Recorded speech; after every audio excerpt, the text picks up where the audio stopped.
নবী হওয়ার আগে বিশ্বনবীর ইবাদত ছিল চিন্তার ইবাদত। আমরা অনেকে মনে করি শুধু তাসবিহ পড়াই ইবাদত, জিকির করাই ইবাদত, শুধু কোরআন তেলাওয়াতই মনে হয় ইবাদত, শুধু কিয়ামুল লাইল করাই ইবাদত। কিন্তু বিশ্বনবীর সাহাবী যিনি ইসলাম আমাদের চেয়ে ঢের বেশি বুঝেছেন, তিনি বলেন আল্লাহর এই সৃষ্টি শৈলী, এই সৃষ্টি নৈপুণ্য নিয়ে 1 ঘন্টা চিন্তা করা, ক্রিটিক্যাল থিঙ্কিং করা, সারা রাত নফল তাহাজ্জুদের চেয়েও সেরা। আল্লাহ বলেছেন যারা আকাশ বাতাস পৃথিবীর সৃষ্টি নিয়ে চিন্তা করে এবং সর্ব অবস্থায় আল্লাহ তাআলার জিকির করে, ওয়াতাফাক্কারুনা ফি খালকিস সামাওয়াতি ওয়াল আরদ, এবং তারা তাফাক্কুর করে, ক্রিটিক্যাল থিঙ্কিং করে, এবং তারা বলে মা খালাকতা হাযা বাতিলা, হে আল্লাহ তুমি অনর্থক কিছু সৃষ্টি করো নাই।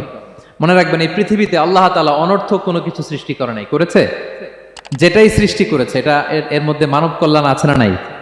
আল্লাহ তাআলা আমাদের জন্য কল্যাণ রেখেছেন। এবং এই আয়াত যখন নাজিল হল, বিষ্ণু ইসা ইসলাম বললেন ওয়াইলুন লিমান কারাআহা ওয়া লাম ইয়াতাফাক্কার ফিহা, ধ্বংস তাদের জন্য যারা এই আয়াত তেলাওয়াত করে কিন্তু এই আয়াত নিয়ে চিন্তা করে না, গবেষণা করে না। এবং কোরআনের বিভিন্ন আয়াতে আল্লাহ তাআলা বিশ্বনবীকে বলেছেন, নবী হে আপনি আপনার উম্মতদেরকে নবীদের ঘটনা শোনান। কোরআনের 3 ভাগের 1 ভাগ হচ্ছে ঘটনা। পুরো কোরআনের 3 ভাগের 1 ভাগ কি? ঘটনা, স্টোরি টেলিং। কারণ গল্প মানুষের মনে দাগ কাটে।